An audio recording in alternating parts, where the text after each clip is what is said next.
আসন্ন ত্রয়োদশ জাতীয় সংসদ নির্বাচনের দিকে পূর্ণ মনোযোগ দিয়েছে বিএনপি। ২৩৭ আসনে সম্ভাব্য প্রার্থী ঘোষণার পর এখন নির্বাচনী ইশতেহার চূড়ান্ত করার কাজে হাত দিয়েছে দলটি। বিএনপি ঘোষিত রাষ্ট্র কাঠামো মেরামতের ৩১ দফা, জুলাই জাতীয় সনদ ও সাম্প্রতিক রাজনৈতিক দিক নির্দেশনার সমন্বয়ে এবারের এই ইশতেহার গঠন হবে। এছাড়া বিএনপির ভারপ্রাপ্ত চেয়ারম্যান তারেক রহমানের সাম্প্রতিক নানা বক্তব্য মূল দিক নির্দেশনা হয়ে প্রতিফলিত হবে ইশতেহারে। এদিকে আসন্ন নির্বাচনে শ্রেণীভিত্তিক প্রতিশ্রুতি নিয়ে প্রচারে নামবে BNP. Japan Bangladesh joint venture company JBS holdings limited. জানা গেছে, গণতন্ত্র পুনরুদ্ধার, শাসন ব্যবস্থা পুনর্গঠন, বিচার বিভাগের স্বাধীনতা, প্রশাসনের বিকেন্দ্রীকরণ, মানবাধিকার রক্ষা ও দুর্নীতি বিরোধী কাঠামো শক্তিশালীকরণ ইশতেহারের কেন্দ্রীয় বিষয় হিসাবে অন্তর্ভুক্ত করা হবে। দলের নীতি নির্ধারকরা জানিয়েছেন, জনগণকে রাষ্ট্রের মালিকানা ফিরিয়ে দেওয়া এবং দলীয় প্রভাবমুক্ত প্রশাসন গড়ে তোলাই হবে বিএনপির অঙ্গীকার। ইশতেহারে বিএনপির ৩১ দফার মূল বিষয় অবাধ নির্বাচন, নির্দলীয় সরকারের অধীনে ভোট, নির্বাচন কমিশনের স্বাধীনতা, মানবাধিকার সুরক্ষা, বাক স্বাধীনতা, স্বচ্ছ প্রশাসন এবং জাতীয় অর্থনীতি পুনরুদ্ধার বিশদভাবে অন্তর্ভুক্ত করা হবে। এছাড়া জুলাই সনদের আলোকে নির্বাচন কমিশন, মানবাধিকার কমিশন, দুর্নীতি দমন কমিশন সহ রাষ্ট্রীয় প্রতিষ্ঠানগুলোকে পূর্ণ স্বাধীনতা ও নিরপেক্ষতা দেওয়ার পরিকল্পনাও ইশতেহারে গুরুত্ব পাবে। জানা গেছে, নির্বাচনী প্রচারে কি কি বিষয়ে বিশেষ গুরুত্ব দেওয়া হবে তা নিয়ে নেতারা মতামত দিয়েছেন। কৌশল অনুযায়ী নির্বাচনী প্রচারে বিভিন্ন শ্রেণী পেশাকে আলাদাভাবে টার্গেট করবে বিএনপি।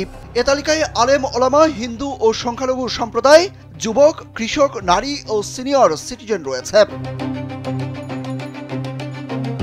জানা গেছে, দলটির ইশতেহারে কওমি মাদ্রাসা উন্নয়ন, ইসলামিক গবেষণা তহবিল গঠন, ধর্মীয় শিক্ষার আধুনিকায়ন ও ধর্মচর্চার বাধাহীন পরিবেশ নিশ্চিত করার অঙ্গীকার থাকবে।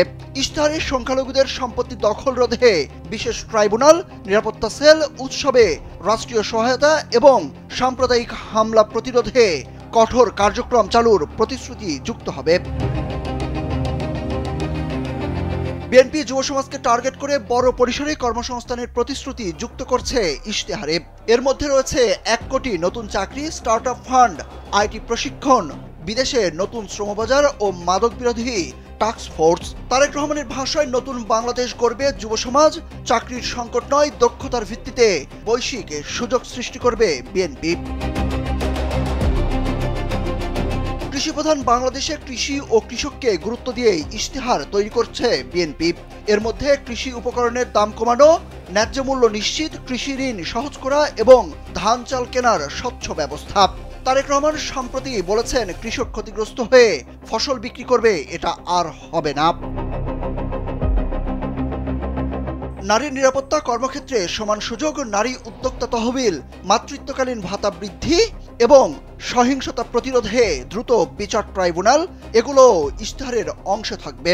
ইশতেহারে ফ্যামিলি কার্ড, বয়স্ক ভাতা বৃদ্ধি, গ্রামীণ স্বাস্থ্যসেবা সম্প্রসারণ ও সামাজিক সুরক্ষা কর্মসূচি শক্তিশালী করার অঙ্গীকারও যুক্ত হবে। দলের সিদ্ধান্ত অনুযায়ী নির্বাচনের তফসিলের পর একটি বড় অনুষ্ঠানের মাধ্যমে ইশতেহার আনুষ্ঠানিকভাবে প্রকাশ করবে বিএনপি। সুরুজ আহমেদ, কালবেলা।